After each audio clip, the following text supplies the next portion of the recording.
Close your eyes for 1 second. No, actually, keep them open. You need them for this. And just notice something.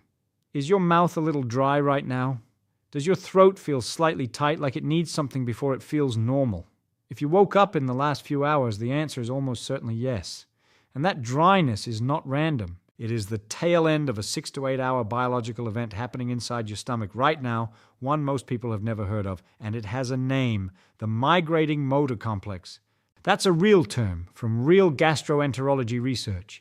And by the end of this, you'll understand exactly what it is, what it's been doing to your gut all night, and why the very first thing you put into your stomach after waking either continues that process beautifully or interrupts it. This isn't a detox video. There is no toxin flush happening here, and I'm not going to tell you that a special drink cleanses your liver. This is about a genuine, measurable, mechanical, and neural event in your digestive system, one discovered decades ago in Belgium, confirmed since in labs around the world. And by the end of this, you will be able to explain to someone else in plain language exactly what your stomach was built to do first thing every single morning and why. Let's start with something almost nobody tells you.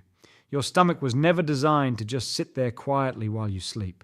Most people imagine an empty stomach as a kind of dormant bag, doing nothing, waiting for breakfast. That's wrong. Your stomach and small intestine during fasting run a repeating cleaning cycle. It was first described in detail in 1977 by a research group in Leuven, Belgium, Gerald van Trappen, Joseph Janssens and their colleagues, using pressure sensors threaded through the digestive tract of fasting volunteers. What they found was that the empty gut doesn't idle, it sweeps. Roughly every 90 minutes to 2 hours, a wave of strong, coordinated muscular contraction moves from your stomach down through your small intestine, pushing along leftover food particles, bacteria, and debris like a night janitor doing rounds through an office building after everyone's gone home. And that's the metaphor I want you to hold on to for the rest of this, because we're going to come back to it. Your gut at night is a building with a janitor making rounds.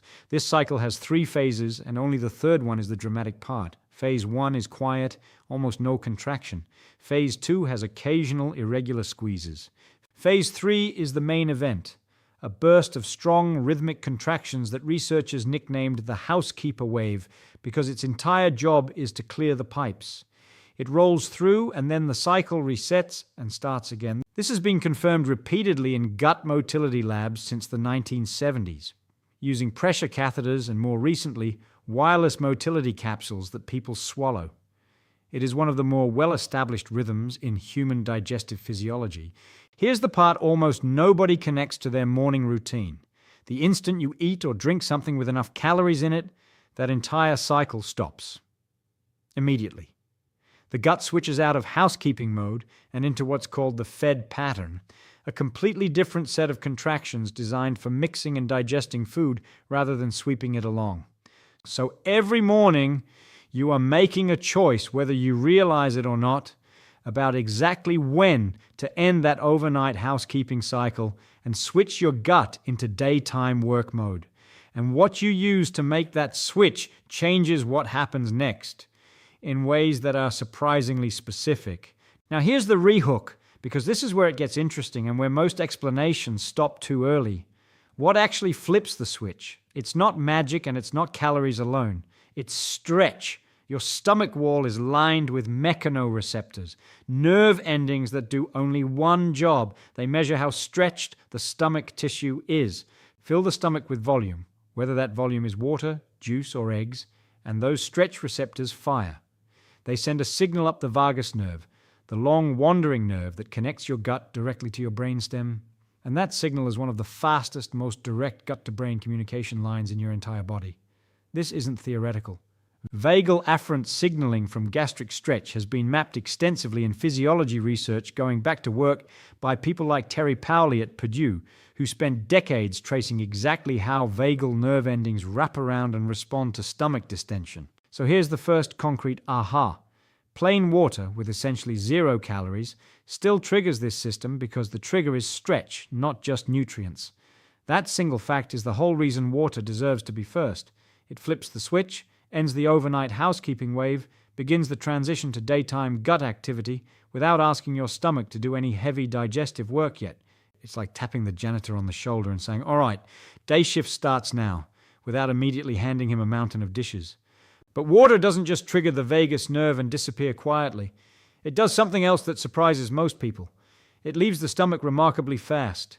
This has been measured directly using gastric scintigraphy, a technique where researchers add a small amount of a harmless radioactive tracer to a liquid, have someone drink it, and then track exactly how quickly it empties from the stomach into the small intestine using an imaging camera.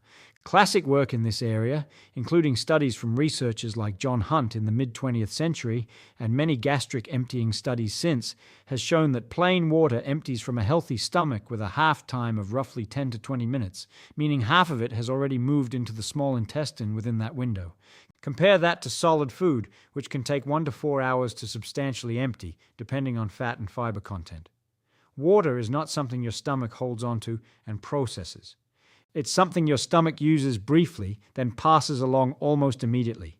Here's the part most people get wrong, and it's worth pausing on. People assume the value of morning water is about flushing something out, flushing the stomach, flushing toxins.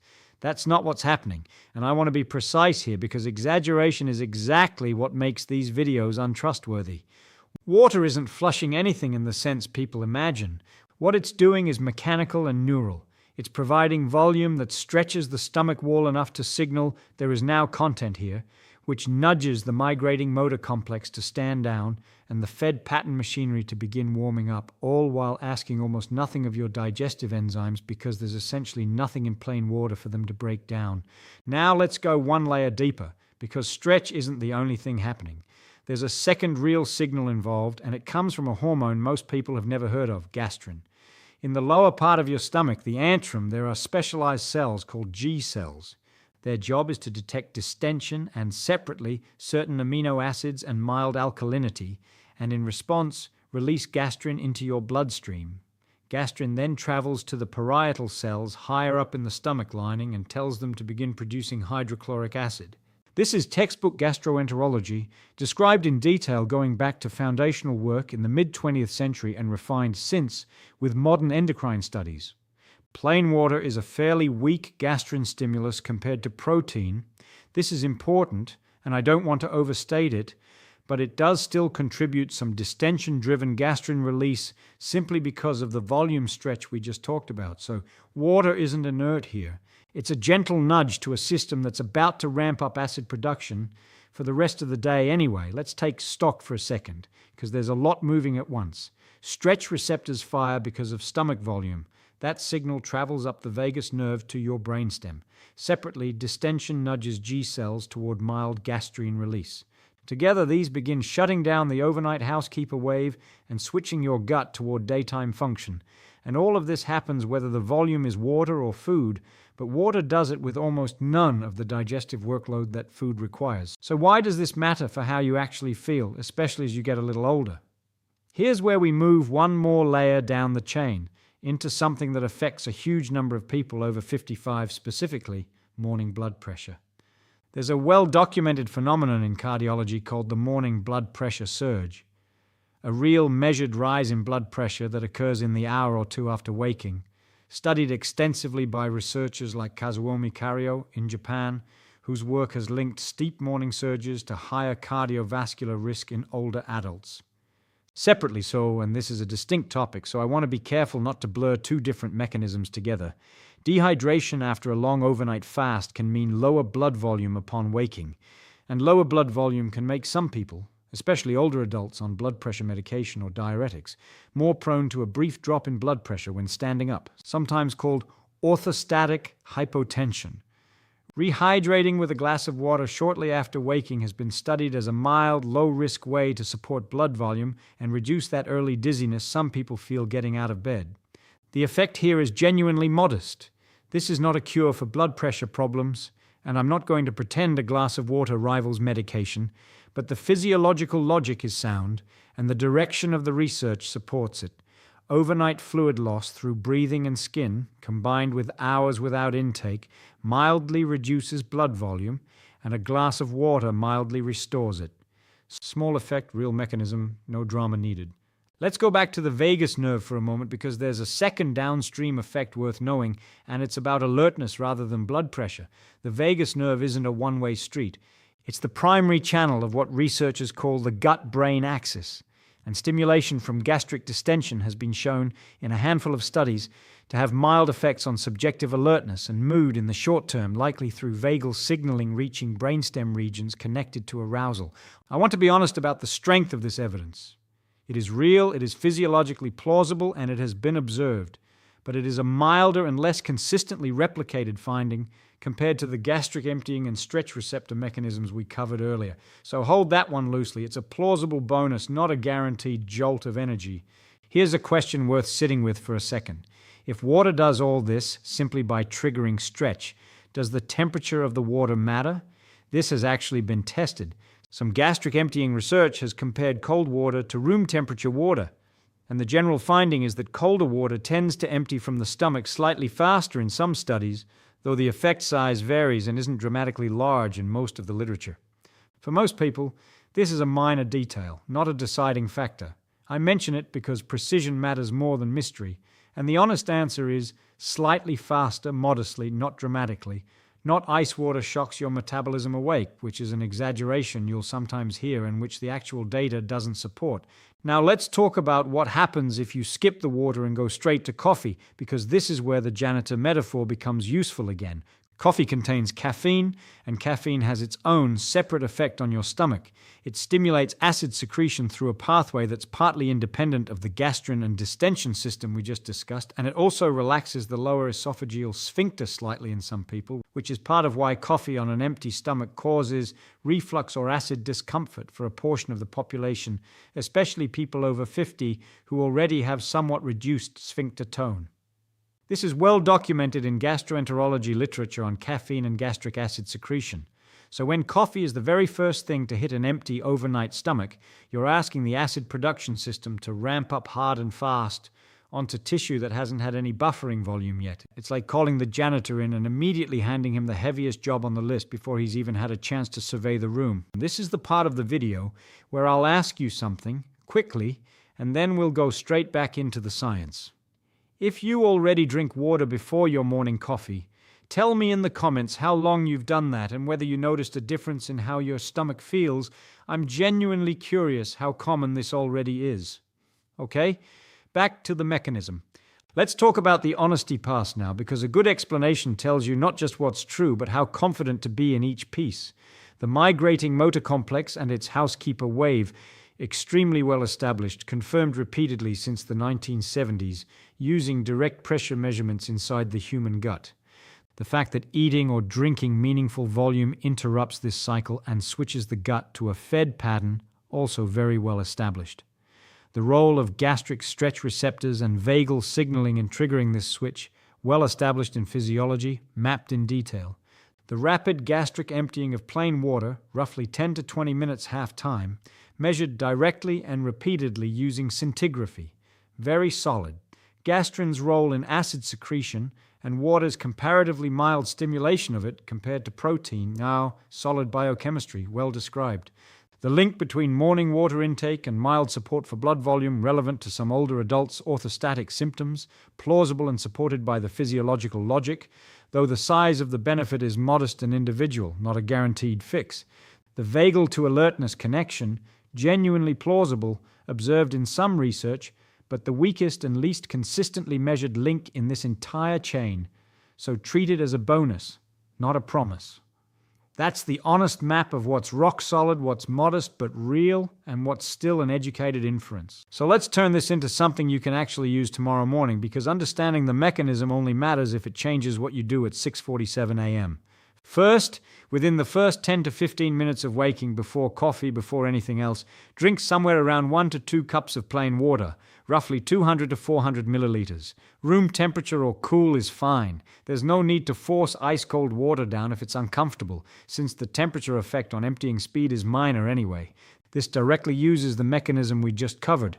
It provides the stomach wall stretch that begins the vagal signal and the shift out of the overnight housekeeping cycle, and it does so with a substance that empties in minutes and asks almost nothing of your acid production system. Second, wait roughly 15 to 20 minutes before your coffee or tea if you can manage it. This isn't about coffee being bad, it's about sequencing. Let the water do its stretch and empty cycle first, so your stomach has some baseline volume and vagal signaling already underway before you introduce caffeine's stronger, more direct acid-stimulating effect. For people who already deal with morning reflux or stomach discomfort, this small sequencing change is one of the more specific mechanism-linked adjustments you can make, and it costs you nothing but a few minutes. Third, sit upright, or better, stand and move gently. Walk to the kitchen, stretch whatever mild movement fits your morning, rather than drinking your water lying down in bed. This matters for two separate reasons we've covered. Upright posture assists the stretch-triggered emptying process working the way it's supposed to. And if you're someone prone to that brief dizzy feeling on standing, having fluid on board before you're upright, combined with rising slowly rather than jumping up, addresses the blood volume piece of what we discussed with orthostatic symptoms. Fourth, and this one is a caution rather than an action. If you take diuretics, certain blood pressure medications, or have been told by a physician to monitor your fluid intake for any medical reason, this is exactly the kind of thing to run past your doctor before changing your routine, because individual medical circumstances can change how your body handles morning fluid loading. The mechanism we've discussed is general human physiology. Your specific situation is not something a video can diagnose. And let's be equally clear about what this will not do, because that honesty is part of respecting your intelligence. This will not detox your body. Your liver and kidneys do that continuously, with or without a morning glass of water. It will not meaningfully speed up your metabolism in a way that changes your weight. It will not replace medication, and it will not prevent a stroke or a heart attack by itself. What it will do is work with a real mapped-out mechanism. Your digestive system has been running long before you ever heard the word wellness, a gentle mechanical nudge that says to your gut clearly and on time that the overnight housekeeping shift is over and the day shift can begin.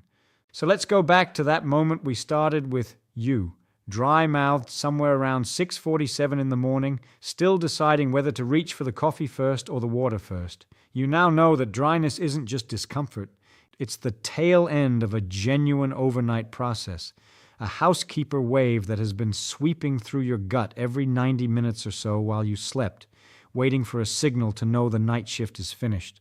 And you now know that the simplest possible signal, a glass of plain water arriving before anything else, triggering stretch receptors that speak directly to your brain through the vagus nerve, is not a trick, not a detox myth, and not something a supplement company invented to sell you a product. It's just biology, doing what biology has always done, and you finally get to see the machinery underneath a moment you've lived through thousands of times without ever knowing what was happening beneath it.